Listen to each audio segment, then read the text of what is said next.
You can set up a dedicated hosted computer in the cloud to host your MT4 or 5 platform. They have the fastest execution in the industry with latency less than 1 millisecond, which means when you place trades or your system places trades, it's near instant. So I've got my VPS open here from Forex VPS, and you can see, I just want to show how quick the latency is here. So if I click sell, you can see it is right away. I'm in the trade, all set, as if I was sitting on this computer, even though it's somewhere in the cloud. For stream viewers right now, Forex VPS is offering a 7-day free trial and 30% off of your final subscription. If you're interested in giving it a shot, there's no risk. Why not? Use the link down below and the promo code there, A1Trading30, for 30% off. If you're watching this stream at a later time, you can also find it linked in the description below.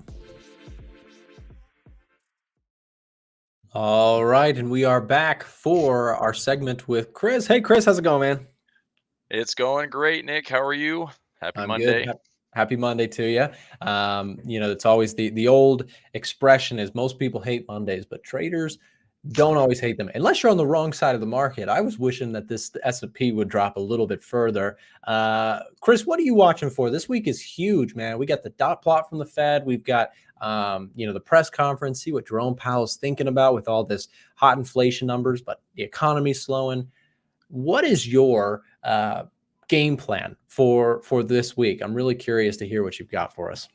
Yeah, I positioned essentially everything is directionally neutral for me this week, and Okay. I'm just planning around volatility. So the trades that I have, I'll show just a little strategy.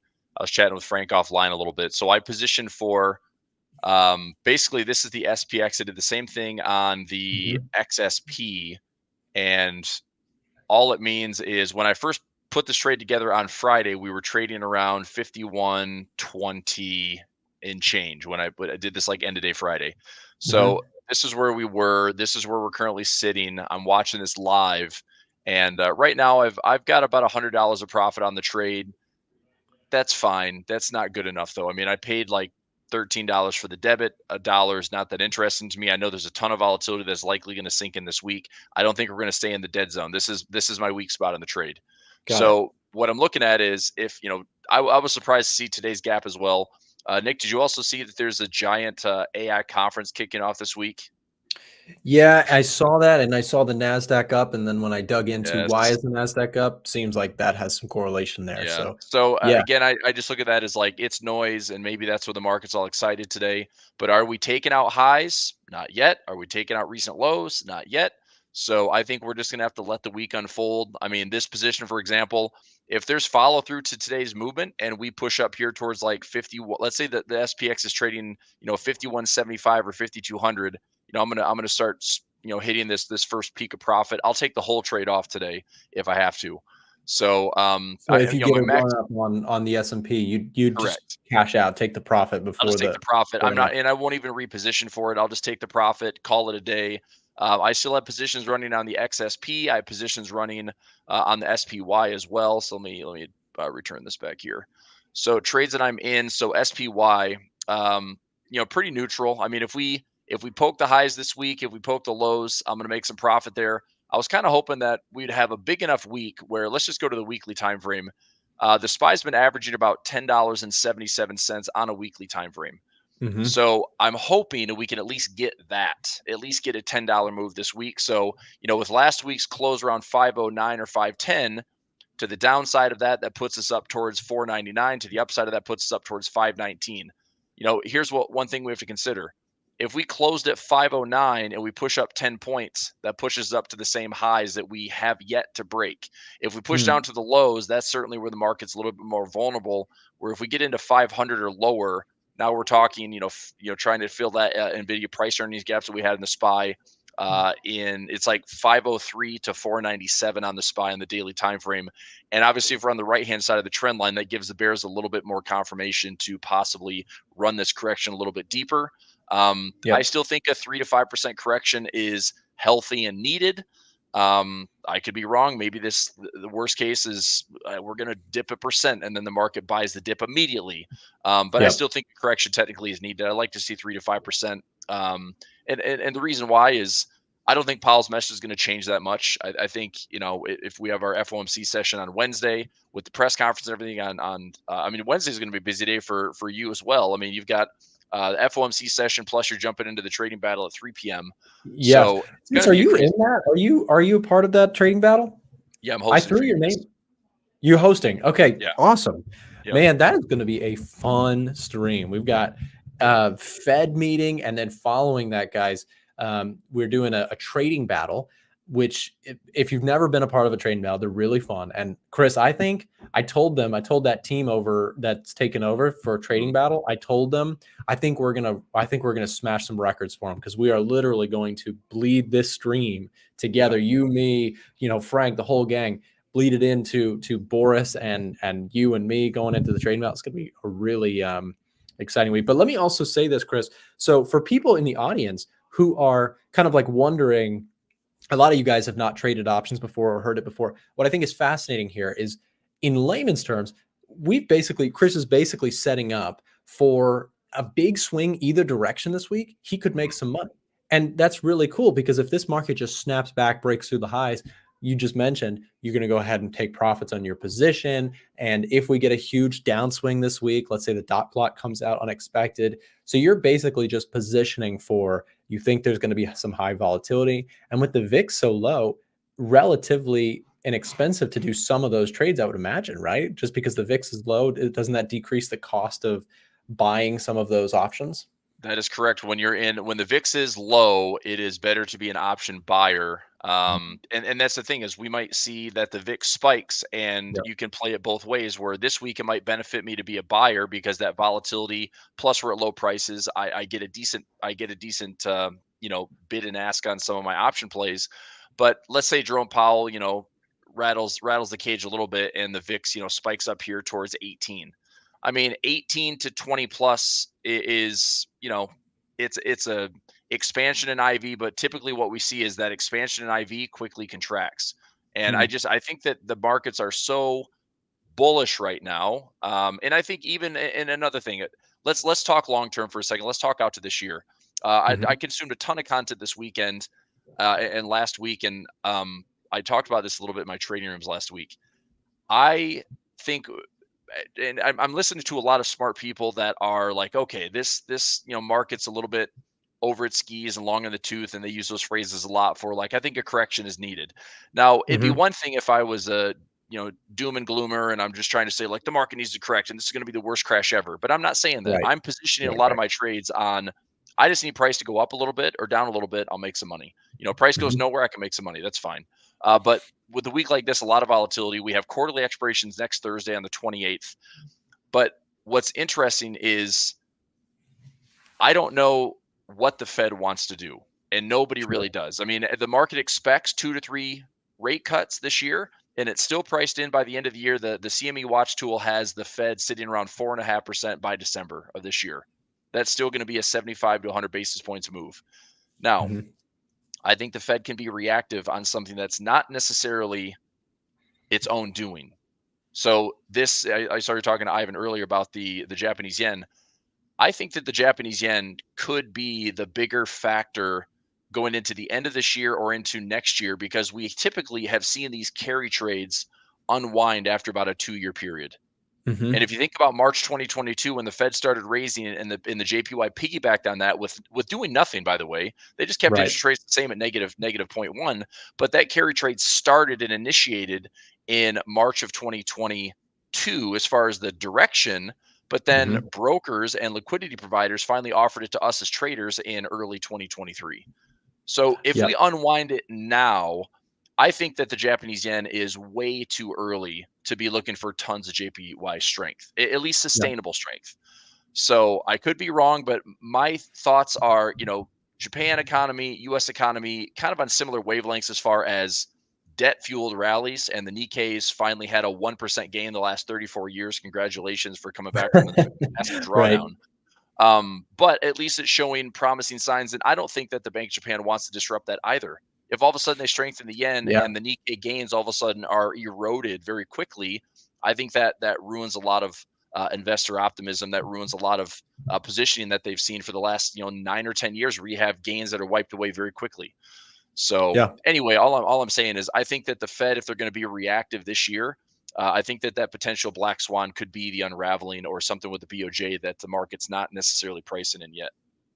Yeah, I've heard that. I've heard that language spoken about a couple different times by other people as well. That keep an eye on Japan. If that, that's kind of a. But as you mentioned, there's always the doom and gloom case to be made at Yep. any given point. You can literally at any point you can say like, oh, the market's going to correct 60%, and come up with reasons as to why. But I'm Hmm. kind of with you. I mean, for me, it's I've invested countless hours into building the systems that I've got. I know you've done the same, right? We're not, for me, I've tried to take a level of discretion out of my trading and just kind of ride what's in front of me. I mean, Chris, the Dow here for me is giving a bullish signal. So Hmm. for me, what that means is I'll still be constructive. I still have my biases where I think, Right. the indices, I'd like to see them pull back. But I have to acknowledge what my systems are telling me to do. I mean, I've built them, and same thing for you. When you have those signals from your systematic approach, which I know you have, I know you use various market data as well. Having that rather than just firing from the hip, you do kind of just have to take what's in front of you. If something changes, the beautiful thing about being a trader is you can adapt. If you're just a long-term investor, you just say, I buy this and wherever the wind takes me, because if the market is unrelenting for the next 3 years, you're just in a long-term investor. You just say, well, Sure. my company survives this storm kind of thing. Sure. Whereas as a trader, you can say, well, I'm gonna position for this. I'm gonna trade this, and hopefully your systems, if you've spent adequate time, will help you to spot those opportunities in the same direction. Chris, I wanted to show you this just because I was proud of it. I talked about Hmm. it earlier on the Edge Finders top setups. So we had these columns, and I still have to do it for labor market. This is our next to do. The labor market has a couple factors in it. There's like unemployment data in there. There's employment change in there. We had one for economy, and I went ahead and just parsed it out. So if you're ever using the Edge Finder, or for anybody who's listening who is also an Edge Finder user, just wanted to show you this. The Edge Finder now, you can, instead of just getting a broad speaking economy read, you can actually now just see the specific scoring mechanisms there, the latest GDP numbers, how they impact the related currency pair, commodity index, et cetera. I just want to point that out. Manufacturing PMI, services PMI, retail sales, and how those are actually contributing to the score. We're trying to make our system here less black boxy, right? Less hard to understand, easier to understand. But I just wanted to point that out to you, as I know you're an Edge Finder user yourself, in case you ever wondered about this page. Chris, before I'm going to step off, give you the floor here for a little bit. Before I do that, I just want to mention to everybody who's listening, Chris has his own YouTube channel, his own content, he has his own Discord, his own services. I highly recommend, as a thank you to him for taking over these shows, helping us out to continue to offer free value to you guys. Make sure, go find Chris's YouTube channel, go check out his Discord, all that good stuff, and get some more free value from Chris. Chris, thank you very much for taking over the show, man, and enjoy it. All right. Thanks, Nick. All right, we'll see you next time. All right. I'll see you Wednesday. Yep. All right. All right, everybody. I see some comments coming in on some currency pairs. Let's have a look at everything today. So, just a quick review on the major indexes. The Dow. So, here's what we're certainly seeing more of right now in the U.S. markets. We have one, two, three, four. I would say the last 4 weeks of trading have been the struggle bus for most of the U.S. indexes. We have not made new highs. We have not made threatening lows. Like we've poked, but we've been bought. We've poked, we've been bought. So we've got a nice range here. That's what's going to be interesting about this week's price is we expect high volatility. This is what I'm positioning for. Are the markets capable of breaking some of these lows? And in the event like a big catalyst week where we have four central banks, this includes the Bank of Japan, the Reserve Bank of Australia, the US Fed, as well as the Swiss National Bank. That's a lot of central bank noise. That's certainly going to have some impact on currency prices this week.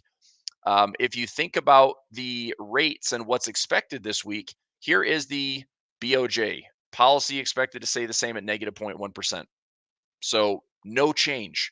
Okay. RBA, 4.35%. No change. Fed on Wednesday, 5.5. No change. Swiss National Bank, 1.75. You guessed it, no change. So there's no decision this week that changes these central banks' rate decisions. Now there's guidance, there's press conferences, there's reports, there's numbers, there's data, there's stuff that will be surrounding these events. But the reality is, when it hits the news officially, there's likely going to be no surprises this week. Now, that doesn't mean we can't have volatility. In fact, that's what I'm anticipating is high volatility. And so looking at the indexes here, highs and lows I'm watching very closely. Here's the QQQ.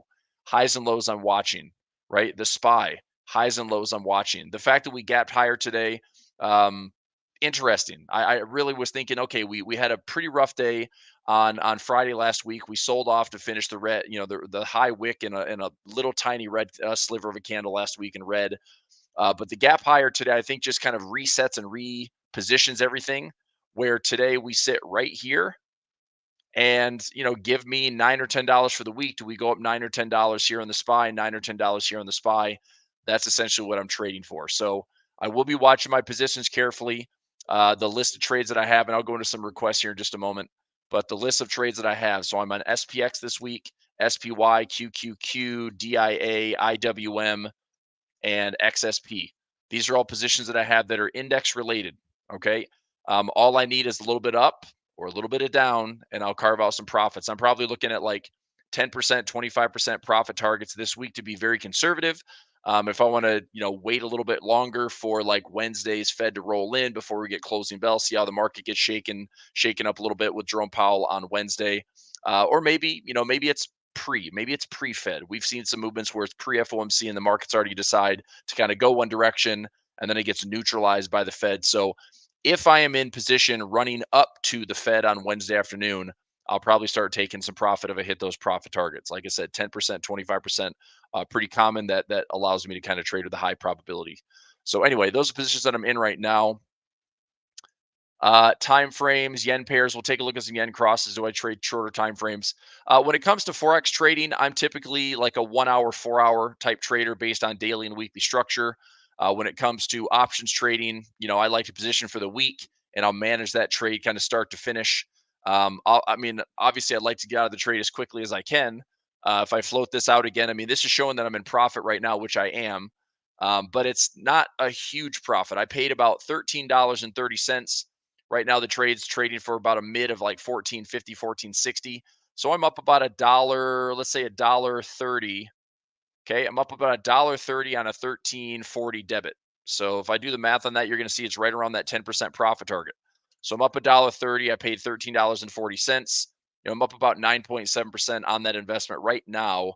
But I'm not going to close it, because if we had this gap today, if the price wants to push a little bit farther, that will just ramp up my profits a little bit more. I would be happy. Realistically, if I get a $2 move in profit, like last week, I did the exact same type of trade, directionally neutral, delta neutral, an options trade, and I ended up taking about $2.60.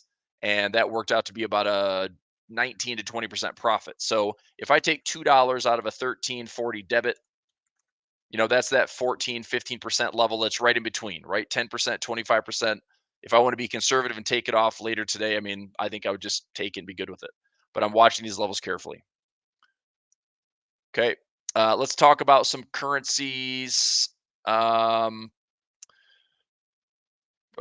I think you can answer that question, right? If you're running 25 currency pairs, this one instance of MT4, you're running one instance, right? And usually the bigger the core, right? The larger the VPS, the more cores. That's to run multiple instances. But I'd still want to have a decent sized VPS to handle, one instance running 25 currency pairs if you're trying to, clone what I'm doing in Hypertrend. So I think at least four core would be good. At least if you're only running one instance. If you're running 2, 3, 4 robots and running 3, 4 instances of MT4, then I would have like the 8 core. Just my thoughts. Okay, let's go yen crosses for a second, and I'll talk directions of my currencies.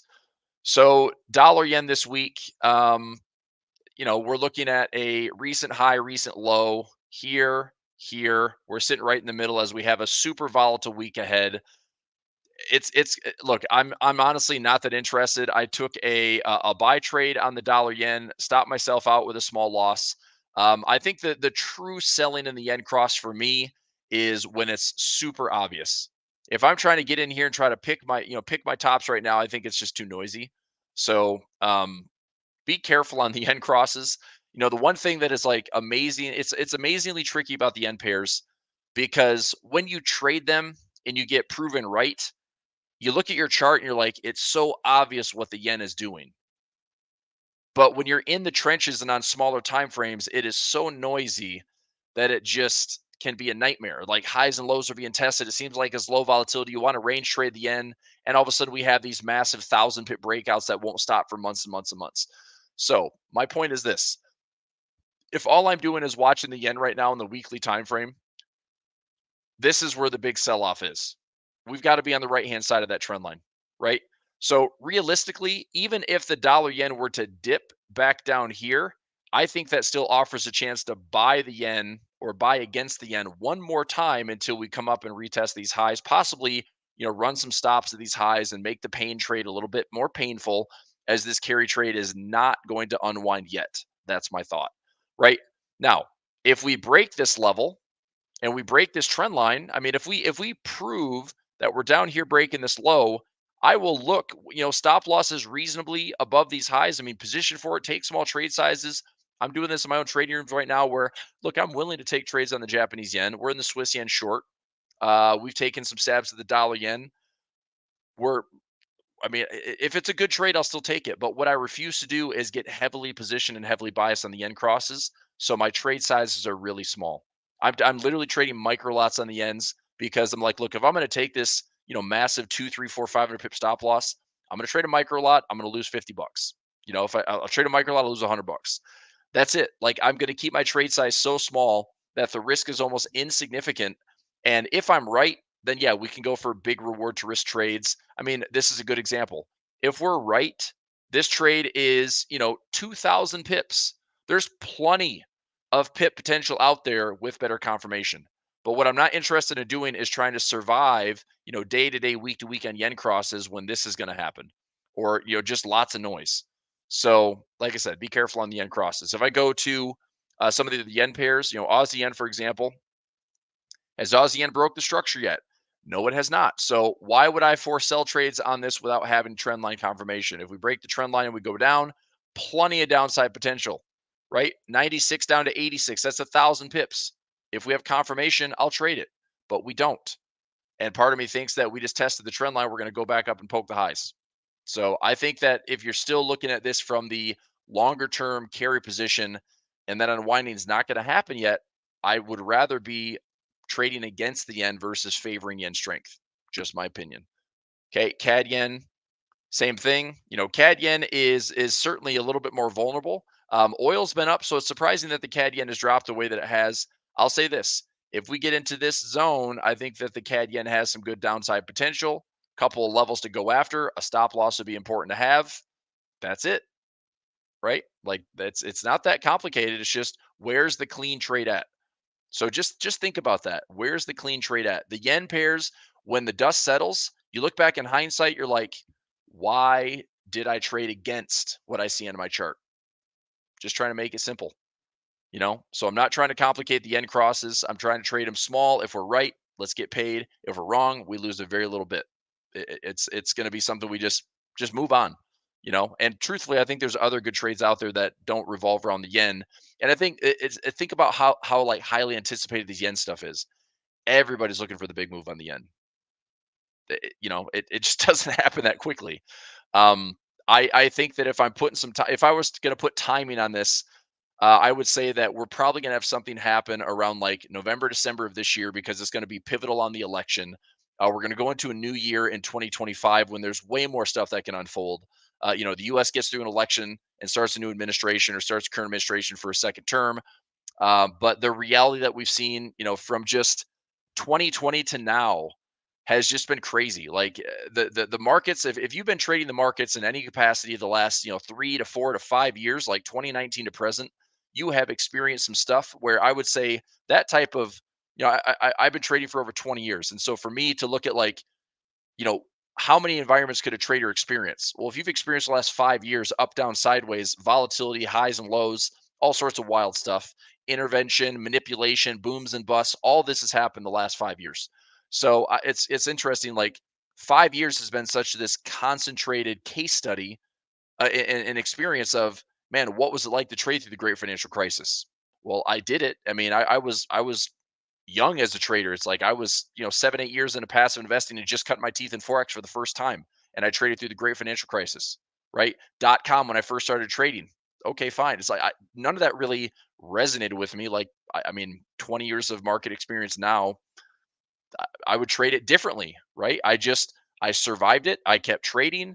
I kept investing. And I think that's probably the biggest takeaway through all this is no matter what happens, the financial markets are going to offer up winners and losers.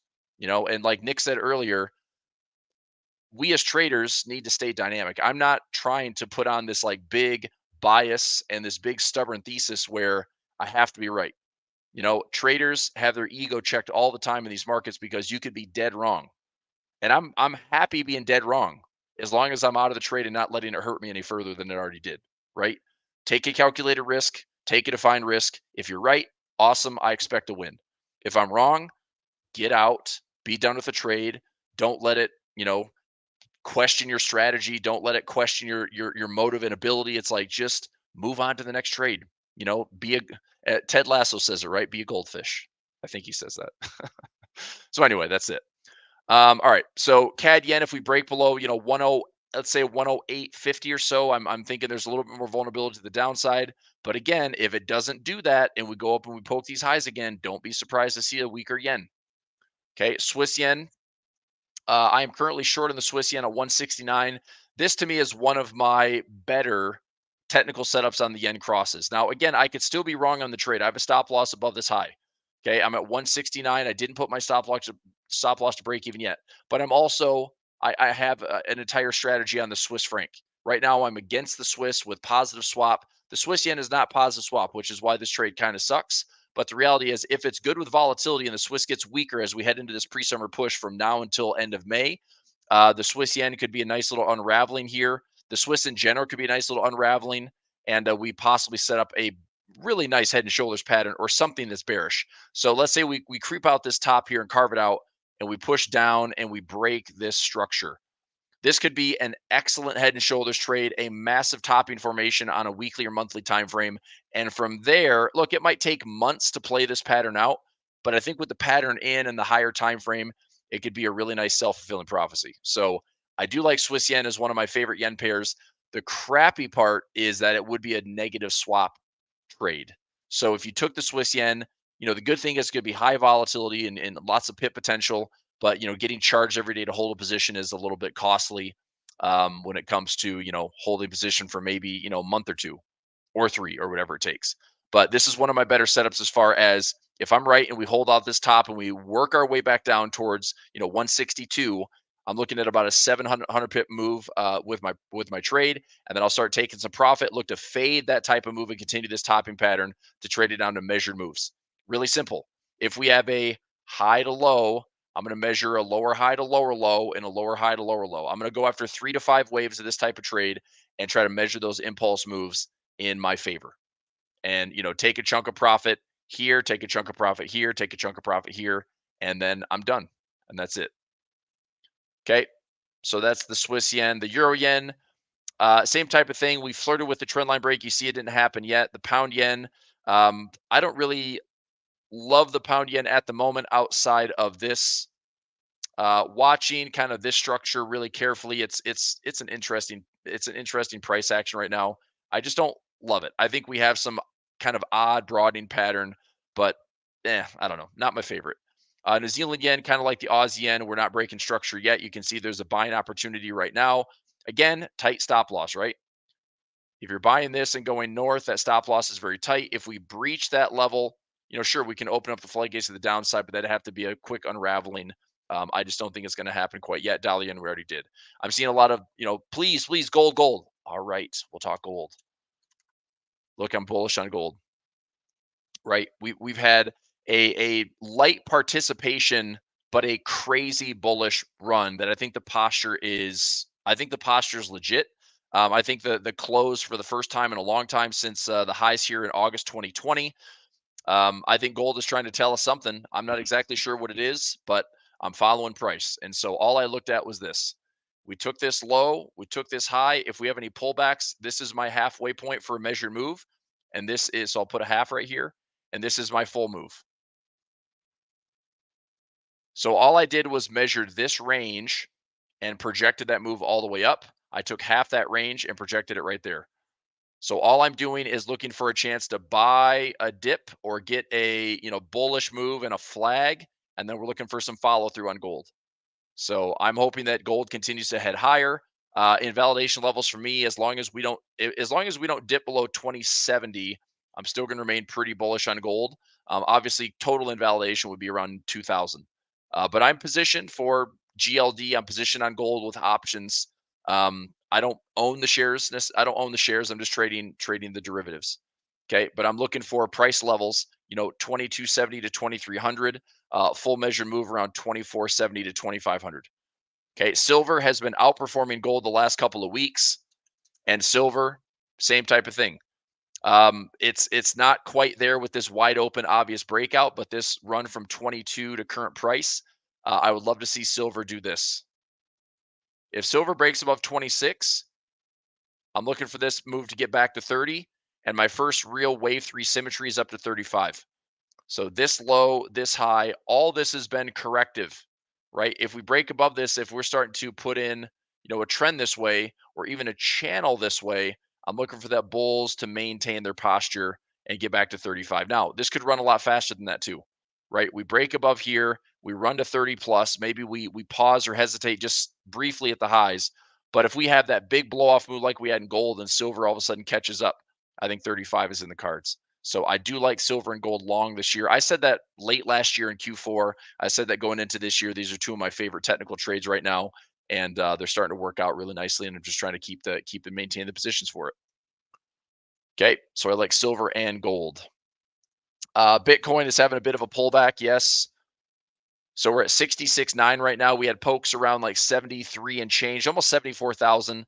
Again, try not to complicate it. I said this morning in my first session. If we get back to 60,000, pretty interested in looking for some buys. Ideally, I'd say right around this 55 to 56 handle. If I get a chance to buy, 55, 56K, come back to some of these inefficiency levels, I'm going to look for, and it could be this. I mean, we could have just a little correction here, some profit taking, wait for a trend line to break, and then look for a chance to buy. But I would just dollar cost average in. I like this 60 and 50 pullback level. I think that my goal this year would be I'm going to stay pretty aggressive in positioning for Bitcoin to the north. And my profit target would be 100K to 125K as far as price. We get up to that spot price, I'm probably taking a heavy amount of profit on some of my Bitcoin positions. I've been in Bitcoin since 3,700 and 4,500 back in 2019, 2020. And then started adding in a lot this year once we had 17.5 and 20 was tested, 25 the break at 30. So I've been watching price. And again, I treat Bitcoin like a trader. I'm not a hodler. I'm not a diamond hander. I'm just a trader. So when I'm up, 500% or 600% or 700%, I'm a trader. That's a pretty good gain. I wouldn't mind taking some profit, reestablishing new positions, checking out the difference between spot price and mining costs and see where things are at. So anyway, it's gotten exciting, obviously. But what I don't love seeing is that, Shiba Inu and Doge coins and some of these crappy, meme coins are going crazy. It's like, that's not what I'm really interested in. So I think in that nature, there could be a bit of a pullback and a cleansing, which technically makes sense too, which I'd like to see that. Okay. All right. Euro dollar, we'll look no further than the dollar index, which I think is pseudo confusing, to be honest. I mean, the dollar index, I literally am torn between two patterns. To the upside, I see this. We had that holiday pivot right around 101. I see this as a potential bullish crown. If we get the dollar to break, and this is the hard part, is I mean, we hit the backside of this trend line. We've had 3 or 4 decent pushes to the upside on the dollar. I could see the dollar gaining some strength this week, right? Could. Now, again, I say I'm stuck between two patterns. If I'm correct with this being the right tip and the dollar gets a rally, dollar strength would likely translate into a true correction in the stock market. Now, a true correction could be 3, 4, 5%. It could be, deeper than that. We could have 5 to 7%. I don't think the stock market's going to dip much more than 10%. I really don't. I think that we have, a 3 to 5% correction. The market still aggressively is eager to buy. It's an election year. The Fed is fairly accommodative, even though they're playing this harsh game with language. They're pretty accommodative. I truly think that if the market were to break down very quickly, the Fed would do something reactive, as they typically always do. So, they say the Fed put. That's what always been the backstop. I mean, we saw the last time we saw the Fed put was with Signature Bank, Silicon Valley, um, when they were basically declared insolvent. We had big banks step up. We had the Fed step up, increase the balance sheet very quickly, and then unravel it all over again. So, long story short, dollar index. That's what I'm saying on the euro dollar. If the dollar index is going up, okay, dollar index up, then euro dollar's down. Here's an easy way to trade it, in my opinion. Euro dollar, it's the trend line that I'm looking at right there on the daily. So if the euro dollar starts to break this trend line, I'm looking for euro dollar to head lower. This could also be a crown pattern, left tip, center tip, right tip. Okay. If I get that dollar strength that I'm looking for, euro dollar heads lower, that's a clean break. It's not there, it's not confirmed yet, but it's pretty darn close. We get into this territory looking for that push, stop loss above, high to low, lower high to lower low, if we can get there. Okay. Now that's if we break the trend line, because it's sitting right on this trend line that if we all of a sudden, poke here and then close higher and we fake that out, okay, then it's obviously not the follow through that I'm looking for. So the dollar index has been tricky because, like I said, two patterns that I just drew one. Here's the other one.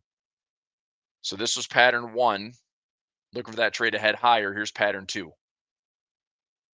We already looked at gold. We looked at gold and at silver. So that's the other trade.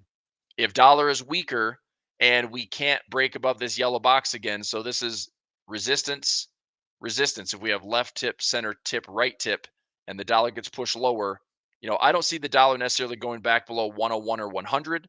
But to start a pre-summer push and get the dollar weakness to take over, that'd be the kind of DXY direction that I'd be looking for. And again, if the dollar gets weaker, markets rip, risk appetite comes in, and I do think the dollar would offer a pretty good basket trade. You can see Aussie dollar, New Zealand dollar, Euro dollar, pound dollar, all do pretty darn well in that environment. The ones that I'd say I wouldn't necessarily jump in on dollar weakness would be dollar yen and dollar Swiss. I would think that I'm just going to stay. I'm going to stay out of dollar yen for the most part, unless the trade is really good, and I'm going to stay in long on the dollar Swiss because it's positive swap. Okay. So let me do a quick spot check really quickly on my position. So we're trading at 51.72, 65. I'm just watching the mid price here. So like I said, I'm up about $1.20, $1.30 on my position. I want to see if this pushes just a little bit higher. I mean, we're at 51.72. We're at a fresh high of the day. 5,200 is probably where I'm looking at maybe grabbing some profit. My first peak here is around 51.85. That's only another, 10 to 15 points higher. So I'm curious how this Monday plays out.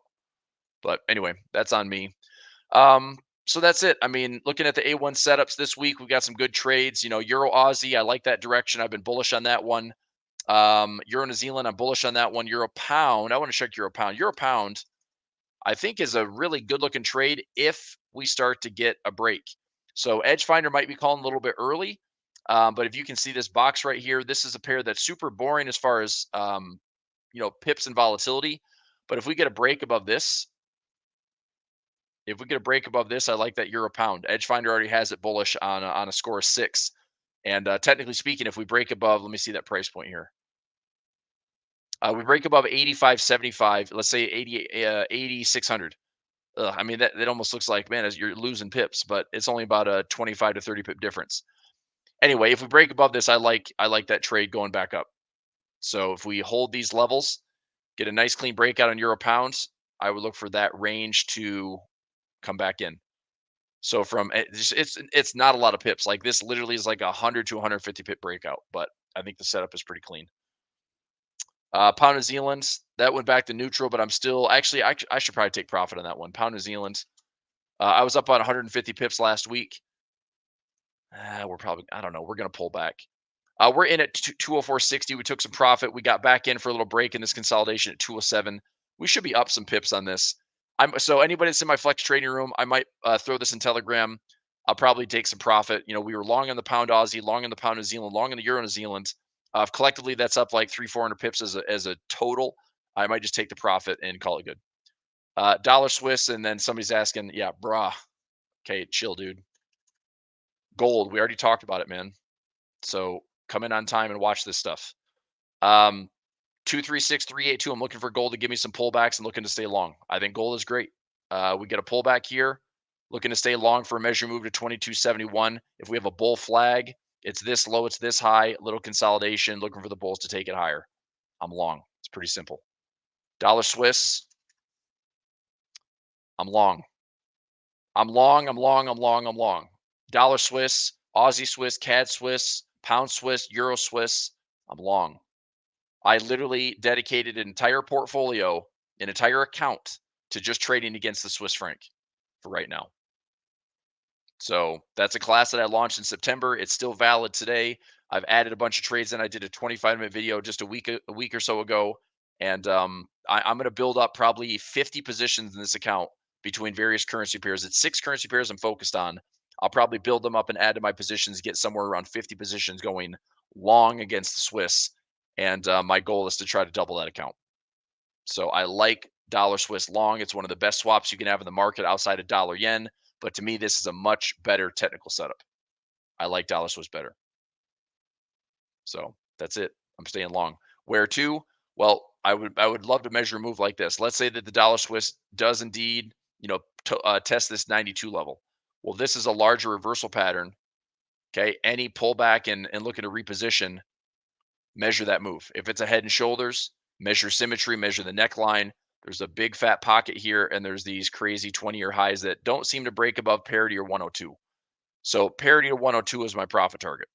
If I'm in a bunch of positions, I'll probably close it conservatively around 98 or so, but that's what I'm positioning for. Okay. All right, I'll do a couple more. NZD what? Give me a cross. Dollar NZD. Watch the dollar index, right? NZD with the dollar sideways. We got to wait for the dollar index to be more clear. NZD as a whole has been weaker, right? Aussie dollars. I mean, if you're asking for a dollar cross, you got to look at the US dollar index and the DXY. It is a toss up this week. Like I could say this week, this is my direction, and next week I could be totally invalidated. The dollar is going to be hinged upon what the Fed does and when the dust settles. Like the dollar, I'm positioned already for dollar strength. Okay. But I could come back next week and say, yeah, that dollar strength stuff, I closed at all my trades for losses and I'm reversing positions. That's how like potentially flippy it is on the dollar right now. Okay, NZD CAD, I'm long. So how about this? I'm going to give you a quick rundown in like 2 minutes. I'm going to go through every currency pair that I'm in. I'm just going to give you a direction. We don't have to look at the charts because I'll wrap the session up here in just a couple minutes. Okay, Aussie CAD, I'm bullish. Aussie Swiss, I'm bullish. Aussie Yen, no trade. Aussie New Zealand. I thought about this last night. I'm going to spend 1 minute on this one. I initially took a breakout trade here. I think that I'm wrong. So I have a system that's long and making some profit for me in the background. But I think that I'm wrong on the Aussie New Zealand. We're back into this wedge again. It's super choppy. I don't necessarily think I need to validate I don't need to validate a stop reverse because my reversal would be up here. If I'm dead wrong, then like, yeah, I'll buy it when it's obvious at 108, 109. We can run up to 113 and 114 again. But what I think I need to do is probably to stop out of that trade. I got in at 106.25, 106.50. I just need to probably exit and say it doesn't look good anymore. I don't know why I need to sit on this for another 70, 80 pips. So I'll probably just bail on the Aussie New Zealand. If I'm going to reverse it, I want better confirmation. If this does in fact come back, then this thing can kiss my grits and I'll just get back in.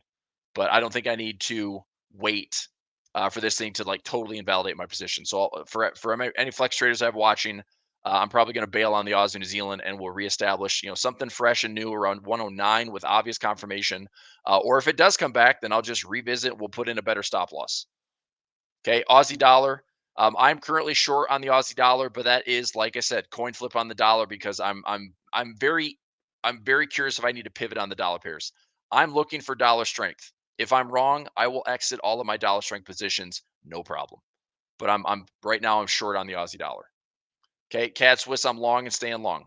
I'm staying long against everything Swiss. CAD yen, No trade for right now. The Bears have to break below 108.75. The Bulls are in control right now, at least of this little dip. Swiss yen, I'm going to stay short. If this goes and hits a fresh low, awesome. Euro Aussie, I'm long on Euro Aussie from these equal lows around 64.50. Euro CAD, I'm not positioning on this one.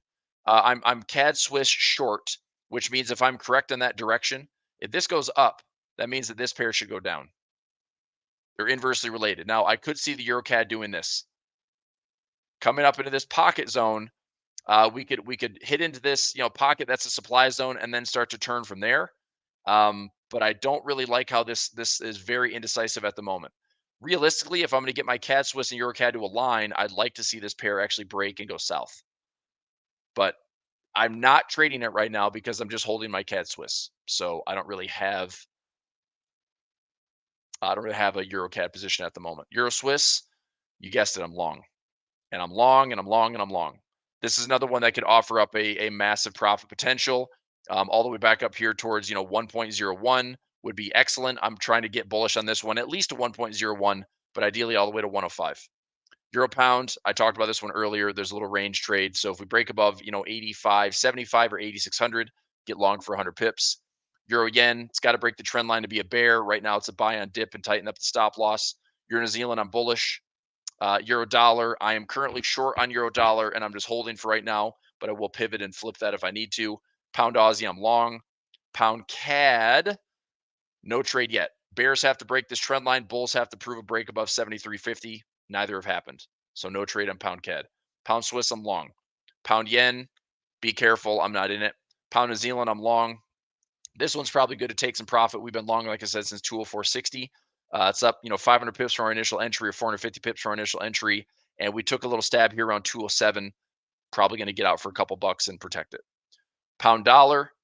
I did a reverse already. This stupid piece of crap. I'm just waiting. I'm currently long in the pound dollar. I might be wrong again, and this would be another stop out, but haven't determined it yet. I'm still long. So again, if I'm wrong, it's going to be this. This one sells off and get some new established position, swing above here, and see if we can fade that move to actually see some dollar strength. It's tough, man. The dollar has been a freaking mess. So I'm trying to get some more clarity. New Zealand CAD, I'm long. We broke the trend line. I'm looking to stay long. Simple, right? Sideways here, looking for more breakouts, more upside. New Zealand Swiss, what's that? Yeah, I'm long. New Zealand Swiss, I'm long. Everything against the Swiss, I'm long, except the Swiss yen, right? Because I'm short in that pair, but I'm trading against the Swiss. New Zealand yen. If we don't break these lows, this is a really easy buying opportunity right now. Trendline support like crazy for the last several months. If it stays that way, I like long. I don't have a trade going on right now. I'm just going to wait. New Zealand dollar, I'm currently short. Dollar CAD, probably my least favorite dollar pair, to be honest. We were long, so we had this initial move. We were long at the early part of the year. We took a swing trade, took some profit. That's it. We're at the halfway point. This thing's a dumpster fire. I don't know what it wants to do with the halfway point. It's super confusing. So why am I trading against the Swiss? Because it's a great technical setup. Case closed. Positive swap and a great technical setup. That's all I need. I don't need much more than that. Look at the technicals. Dollar Swiss, I'm long. Dollar yen, it's the Bears have to do a lot more work. The Bulls are probably in control in the near term, and this carry trade on things ready to unravel. So there you go. So Burns, I just answered it, right? Technical setups, you got 20 to 30 year lows on a lot of the Swiss pairs. You have a swap environment right now that offers positive carry. You got great technicals, and you get paid to hold positions. So that's all I need. And as a Forex trader, anytime you have great technicals, I take the trade. Technical is the Forex market. I'm if you try to get into the fundamental weeds, you're just going to confuse yourself. So technicals ultimately like these self-fulfilling prophecies in Forex, which is pretty cool. Okay. All right. Anybody coming in late? I've done a ton. We did literally 28 currency pairs. We did stocks. We did indexes. We did Bitcoin. We did gold. We did silver. I'm going to sign off. Okay. You want to check out the recording? Check it out. I'll let you go for today. Looking forward to more this week. Like Nick said, and know this on the calendar, it's going to be a busy week. 4 central bank rate decisions, FOMC on Wednesday. A lot of stuff's going to be hinged on that. We'll see how the market unfolds, and come back and join us then. All right. Thanks, everybody. Take care. Thanks again for watching today's show. Our goal at A1 Trading is to continue to share free value to our audience through daily videos and articles, keeping you up to date with the latest market coverage. If you enjoy our content, make sure to subscribe for more. From all of us at A1 Trading, have a great day, and we'll see you next time.